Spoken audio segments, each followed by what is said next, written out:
Thank you once again for making Locked On Cougars your first listen of the day. If you have not done so already, another plug for you guys to join the Locked On Cougars Insider Group. Get the inside scoop on all things BYU sports that I am hearing coming right to your phone in the form of a text message. The best part about it is just $5 a month to be a part of the group, and the kicker, a 14-day free trial. We can get you through the first 2 weeks of the season, essentially, from right now. If you join the Locked On Cougars podcast insider, Locked On Cougars Insider Group, 14 days free before you charge a single penny. Join us today. Link is in the show notes below, and hope that many more of you will be joining the Insiders Group in short order. All right, before we go on today's show, let's let you guys get to know a guy in Lopeti, Juni Moa. Now, I had a great opportunity to catch up with him last Friday night after Orem High School suffered a tough defeat at Lone Peak. And as you might imagine, not necessarily the best feeling losing a game of that magnitude, but I got to give Lopeti, or AKA Juni, a lot of credit. He grinned and bore it, and the best part is it did not let him affect our interview, and really, you're going to see him. He was surrounded by his teammates right at the outset of this interview. If you're watching this on YouTube, you're going to hear a lot of chatter around him. It's because like 10 or 11 of his teammates surrounded him. They took a group picture. I'm probably on some highlight reel somewhere for Orem High School with my better side, my rear end being in that picture. But the nice part is Juni had a lot of good things to say about what he hopes to accomplish both at Orem High School in his senior season, but more importantly, what he wants to do as a BYU Cougar right here on the Locked On Cougars podcast. Juni, in terms of your play overall, you made a transition from Davis down to Orem. What's it been like so far? It's been great. Because obviously these guys have all got you, Love these dudes, man. The defense, the offense, everybody's cool. Yeah. Community's great. Everybody supports us, so it's been great. It's been an easy move for sure. Now, tough loss tonight against a very strong Lone Peak squad. What do you take away from this? We're going to have to sharpen some things up for sure. I think we went into this game thinking, we got a lot of talent, but it's going to take a little bit more than that to win a state championship, to win region, to go out and win those tough games. So this next week definitely going to be good for us, and we're going to definitely take what we did wrong here and go fix it. What have you worked on the most playing defensive end? I think for me it's trying to stay home, trying to stay disciplined, just because I know I'm not going to make every play, just use the flying around, but I got to be able to stay home and make those plays that when they come to me, I'm there. Do your job, right? Yes, sir. It can be tough at times, I understand that, but in terms of the feedback you get from BYU coaches when you talk to them, what do they say? I think, the biggest thing from them is the same thing. Just stay disciplined. Don't get too antsy to try and go make every play. Yeah. And then on top of that, just keep playing physical. Don't try and finesse everything. Just stay physical, and you'll be good. Is the main coach you're talking to Sione Pua, or is it Kelly Papinga? Boa. Okay. What's the relationship with him like? Great. I think he's actually my uncle on my mom's side. So I didn't know that. Yeah. Okay, so you have the family connection. Yeah, so it's been really cool. Definitely getting to know him. My mom knew his wife growing up, and so it's really cool to be able to get to know him, be able to talk to him, and things like that. So another family connection to BYU and everything. What's the overall, when you committed to BYU since then, what's it been like? It's been great. Definitely been easier on me for this senior season, just to be able to focus on Orem rather than focusing on, okay, where am I going to go?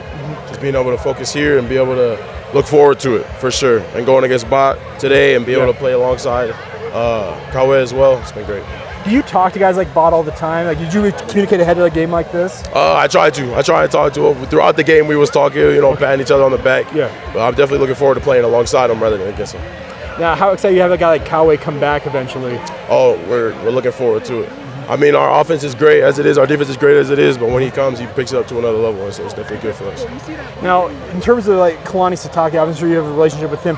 What's it been like talking to him throughout this process, even after you committed and the like?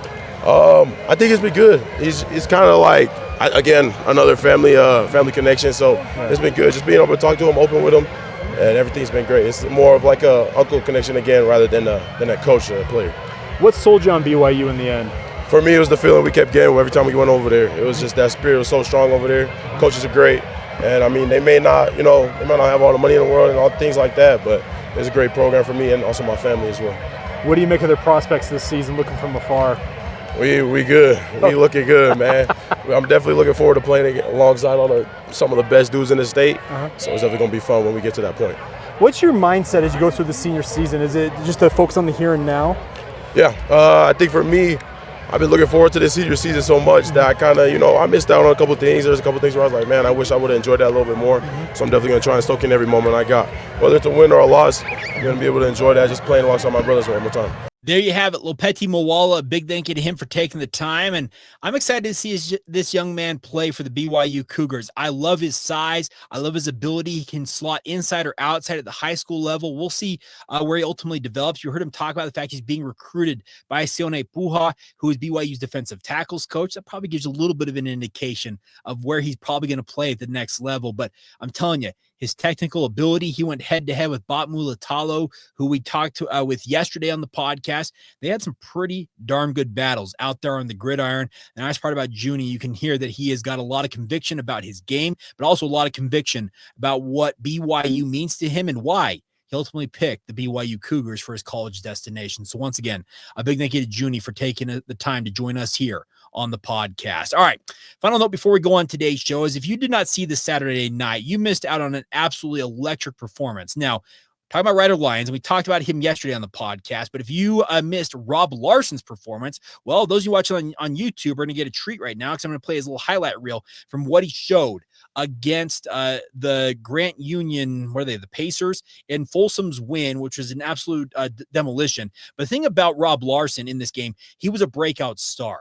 Now, he's got a number of offers. He's a three-star athlete, a high three-star athlete, 87 rating from 24/7 Sports, the composite rating right in the same realm across the different recruiting services. But if you watch this highlight reel, look at his route running.